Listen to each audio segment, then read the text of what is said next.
What would happen if you got stuck in an elevator with a total stranger on New Year's Eve? They start on a not-so-good note, but eventually get along as they share various happenings in their lives, the decisions they made, and their relationships, and they eventually fall in love with each other. In the opening scene of Stuck With You, we see the beautiful night scenery of the city of Paris. Holiday bells ringing lightly, children laughing and having fun on the carousel, while some parents are taking photos of their little ones enjoying the merriment. Gale is completely dressed in a crocodile costume and struggles to pick up the call on his phone. He is telling his girlfriend that he is just closing from work, and he's on his way back already. She shouts at him, as she can't see him coming. Agitation is all over his voice as he tries explaining he is in a corner. Plus he's carrying everything she told him to get on his way back, so she will not see him. Then he starts running to make it early to the party. He finally arrives at the entrance, but an elderly lady runs in on sighting him and shuts the door, requesting the entry code. He tries convincing her he knows the code, but he can't enter it because he's carrying grocery bags. She couldn't care less as she walks in, leaving him outside to sort himself. He sarcastically wishes her a happy new year, hoping it'll be her last, before entering the code. As he walks into the elevator, he sees a lady on a call walking in too, so he puts his foot in the way to prevent the elevator from closing. The elevator starts lifting them, then it suddenly stops midway. Panicking, the lady gets off her call, shouting for help. But Gale tells her there is no one out there, and she should save her breath. Out of irritation, she asks him how necessary it is for him to comment on everything. He tries telling her he's been stuck before with his friend, so he's sure the elevator will start running soon. But she could try ringing the line to satisfy herself. A female voice responds informing them that the maintenance technicians are currently out on calls, and the lady ends the call in frustration. She soon starts taking off her coat as she suddenly starts feeling hot, finding it hard to breathe, and she talks rapidly. Gale stands still, wondering why she is being dramatic instead of remaining calm. She mentions that she feels the walls caving in, as she's having a claustrophobic attack. Gale tries to convince her that the walls aren't closing in on her, it is all in her head, and she just needs to calm down. She isn't having it, so she brushes off his hands as he encourages her to try inhaling and exhaling. She soon gets out of control, screaming for the doors to open up. Gale feels he has to do something, but she's refusing to listen to his advice, hence he's left with just one option to distract her from how she feels. He slaps her on the cheek. This comes as a shock from a total stranger, so she grabs him and kicks his nuts, refusing to listen to his explanation of a distraction. She falls back as her heartbeat starts to regularize. She admits his distraction did work, because she feels much better than before. A man's voice calls out to them from the emergency line, calmly informing them not to panic. The woman, whose name is Hannah, sharply responds to his questions about their status and location, but is angered when he seems to find that there's no malfunction. Upon promising he'll send a technician out at 8 the following morning, he wishes them a happy new year and disconnects. Both Gale and Hannah stare in disbelief, until Hannah completely loses her cool once again, terrified at the thought of spending the whole night in the elevator with a man she doesn't know, and starts frantically kicking the door. Her antics cause the elevator to thud loudly and drop down, and Gale yells at her in exasperation. Clearly both are stressed out with the situation, but Hannah doesn't seem to be handling it well at all, resulting in the duo ending up in a full-blown argument. It later stops, and the light comes on. Hannah starts sulking, while Gale starts making the situation worse, as he mentions he could be a psychopath, a serial murderer, or worse, while making a naughty face. Since they would be there for a while, Gale suggests they introduce themselves. She tells him her name is Hannah. Then she reveals that she was going to dump her boyfriend before she got stuck. Gale is shocked, asking what her boyfriend could have done to deserve such a horrible New Year's Eve. Defensive, Hannah cuts in, saying Gale doesn't even know her boyfriend, let alone ask her that question.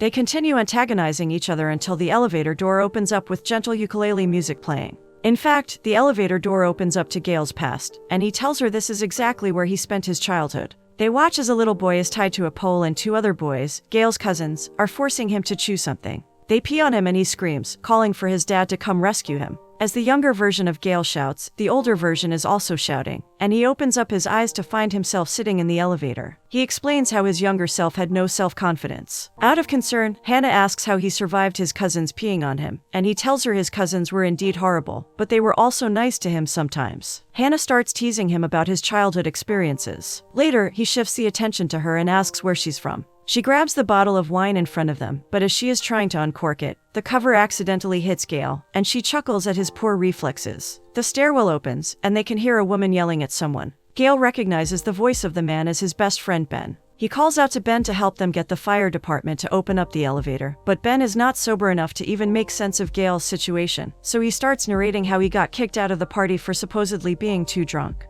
He starts throwing up, then continues sobbing and lamenting about his life and everything else as he walks away. Hannah looks as though Ben's story sounds disgusting. She becomes impatient and decides to take the reins by causing a short circuit, and the electrical current electrocutes her as she falls on her back. Gale watches her fall in horror. He rushes towards her to give her CPR, but Hannah jerks up, thinking he is trying to touch her breasts. They decide to have a little fun, as nothing seems to be working out. They start playing a game of tic-tac-toe when Gale suddenly asks her why she decided to dump her boyfriend on New Year's Eve, and the elevator opens up to Hannah's past. A party is ongoing, and as Gale starts dancing to the rhythm of the music, Hannah interrupts his funny dance and shows him her first real love, Tarek, who is kissing another lady. A younger version of Hannah walks up to them, creating a scene with Tarek for cheating. A bouncer walks in and drags Hannah out for disrupting the party. Hannah and Gale walk into a room, where she shows Gale her second love, Vincent. He is busy packing her stuff and making a mess in her house in search of her car keys. He gets out and drives her car away. They watch on as a younger version of Hannah chases Vincent and calls him a thief. Gale thinks that just because she hasn't been lucky with men in the past does not mean she has to generalize all men. She drags him off to go show him one more, determined to prove him wrong. They walk into Hannah's office. A meeting is ongoing, with everyone discussing the failure of their project. Hannah walks in and tells everyone to clear off except Mark. She shuts the window blind as they all leave and pushes Mark to her seat, about to make out. She shuts Gale's eyes in the present, and they are back in the elevator once more. Gale asks her about her relationship with Mark, and she explains they have been together for 2 years, but she's going to screw him over before he has the opportunity to screw her, as relationships don't last forever. Gale starts guilt-tripping her for hurting a guy because of her fears. She turns to the conversation towards Gale, asking who the girl is, the one Ben spoke about a while ago. As he tells her of Prune, his girlfriend, he suddenly starts choking on the popcorn he's eating. Hannah rushes to help him get the popcorn out, after which he places his finger on her lips to shush her so he can speak. He thanks her for saving his life, and tells her his life now belongs to her. She makes him promise her to be more careful, and never place his finger over her mouth, as she slaps off his hand. Just then, a little voice introduces himself as Pablo, and asks if they are stuck up in the elevator. Hannah and Gale rush in the direction of the voice and plead with him to get his parents, but Pablo tells them his parents are indisposed. Gale describes his friend John's apartment so Pablo can get him to the elevator. Pablo, though, tells him he can't do that, as his father instructed him not to talk to the guy because he is an asshole. Gale is speechless because the little boy isn't entirely wrong. After all, his friend is kind of an asshole sometimes. Hannah tries talking Pablo into getting Mark, who is at Justin's party on the 6th floor, but once again, Pablo quickly tells her his dad says the people on the 6th floor to the right are all addicts. She continues convincing him that he's the only one who can rescue them, like a superhero. Still, Pablo cuts in saying superheroes like Batman are powerless, which pisses Gale off. Hannah pacifies Gale so he doesn't upset the boy. Pablo asks for 50 euros before he'll get his dad, so they accept and pass the amount through the space between the elevator doors. However, the moment Pablo lays his hands on the money, he tells them getting stuck in the elevator serves them right for getting involved with assholes and addicts. Then he walks away from the elevator door. Hannah gets angry as she starts cursing his family. Gale thinks the insults are too much for a little boy, and she admits it and apologizes for the display. Gale changes the topic, as the elevator opens to reveal him on stage as a comedian at a party. They watch as he tries telling a joke about himself, which is written in the book he is holding. However, on seeing the crowd staring at him, he runs off backstage with disappointment on his face. There and then, Prune walks up to him and hands him a drink. She encourages him before getting back to her job. Gale stops her and invites her to a drink when she is off work. Gale explains to Hannah that they got close from that moment, as they walk up to a curtain. Gale opens the curtain to himself making out with Prune, then quickly closes it and reopens it, to when he and Prune are moving in together, and having tons of fun, until after she graduates and lands a job with a law firm. Meanwhile, his life is stuck with no progress, and he has lost motivation and confidence in himself. He quits comedy and gets employed as a mascot. All through this, Prune keeps cheering him to chase his dreams, but he can't even do the job. He decides he's going to do better and make her proud this new year. They continue talking until Hannah asks him to shush and listen. Just outside the elevator door, they could hear a couple making out. Hannah tries calling out to them, but their voices are so loud they can't even hear her. Meanwhile, Gale is busy cheering them on as they moan loudly, but he stops abruptly on hearing the guy calling out Prune's name in excitement. Gale freezes with shock, and his heart starts pounding rapidly. He can hear Prune laugh loudly as they climax and walk back into the party. Heartbroken, Gale starts banging on the door, yelling at Prune. A sad tune begins to play as Hannah tries to comfort him. The elevator door opens to a film projector displaying little Hannah falling off her bicycle, and her dad rushing towards her. Adult Hannah recounts her father's words of encouragement to Gail on the day she fell off her bicycle. She tells him, no matter how dark the night gets, the sun will always rise, and in the light of day, our blues all go away. She advises him to forget his pains and focus on what matters. Gail tells Hannah that he should have suspected Prune. The elevator door opens, taking them to an event where he and Prune are talking to two men about a house in the country. Immediately, as Prune and Gail get into their apartment, Prune picks a fight with him, asking why he couldn't lie to get an opportunity back at the party. She yells at him, telling him she wants a family, kids, and a house in the city, but she doesn't want to ruin his ambitions. She tells him to wake up and stop sucking, else he will never make it, and she angrily walks out on him. Back in the elevator, Gail tells Hannah how he and Prune talked all through that night, and he decided to get a job just so he could give her all she desires. But right now, he really sucks. He starts sobbing as he remembers he couldn't even get her pregnant because he has been shooting blank shots. He imagines he will end up alone under a bridge with pigeons pecking him. Hannah chuckles at his imagination, then thinks of a distraction and hands him the guitar, asking him to play. She sings along, imitating Louis Armstrong. Gail stops as her funny way of singing surprises him. Gail tells Hannah he thinks he could also explore other options too, after hearing Prune screw someone on the stairwell. Hannah grabs her phone to show him some hot ladies she perceives will be his type of woman. They start scrolling to check them out when they stumble on a photo of her boobs, and she quickly drops her phone.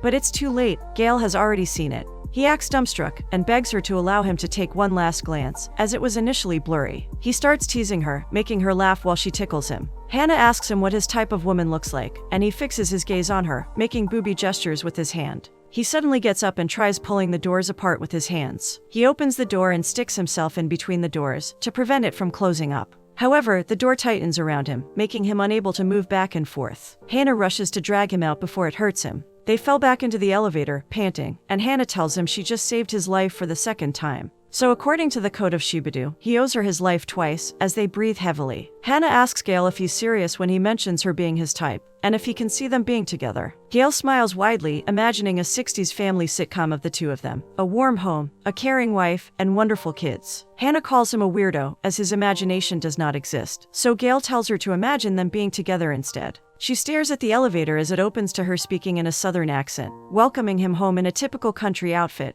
as their son runs up to them. Gail laughs and calls her the weirdo for imagining an ideal family of Mormons, and she's no longer his type, because he can't stand Mormons. Hannah yells back mockingly, saying he is not her type either, as she equally don't like slackers like him. Gail tries to pacify her, and brings out his phone to play a song. They hold each other in an embrace in a cool, slow rhythmic dance for some time. Then he tries kissing her as the song comes to an end, but Hannah backs off and tells him not to try it. He tells her it's tradition to kiss after a slow dance, but she won't have it. She's still technically with Mark, after all. They lay on their backs, and Hannah starts reminiscing about the moments she spent with her dad, and how they used to sneak off on the family to gaze at the stars in an open field. She narrates that her dad taught her how to identify the constellations. Gail asks her why she talks about her dad often, but he suddenly hears a cat meow. They rush to the direction the sound is coming from, and Gail starts talking to the cat, begging it to go bring someone. He turns back to look at Hannah, but realizes she's sporting a sad face. He asks her what the problem is, and the elevator door immediately opens to a road, and an upside-down car a little distance away from them.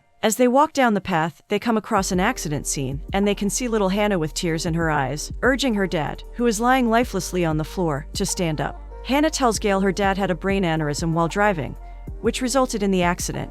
He promised to never leave her. With sadness written on her face, she tells Gail he's the first person she is telling. Suddenly the elevator jerks, the light comes on, and it starts moving. The two immediately forget the sadness they're sharing, as they can't contain their excitement. Finally, the doors open and they run out of the elevator, packing up their belongings. The lady who locked Gail out earlier happens to be the owner of the cat. She walks up to them, saying she had to go get someone to fix the elevator when she realized someone was stuck in it. They thank her, and she wishes them a happy new year before walking back. The duo walks up to where their party is going on, and they ask each other what they will do differently. Gail boldly tells her he will do less talking and more doing, as Hannah chuckles at his way of saying it. She then reveals that she will learn to trust more. They bid each other a happy new year as they walk into their separate parties. A few minutes later, Gail comes out of his party almost immediately, and Hannah steps out of hers too. Gail tells her that he went in there to break up with Prune. Hannah hands his wallet to him, telling him that it dropped into her bag. She reveals that she also broke up with Mark at the party, as she smiles at him. She immediately grabs Gail in a passionate kiss, but suddenly the elevator door opens, disrupting their kiss. The lovebirds look at the elevator with dread, and opt to take the stairs instead.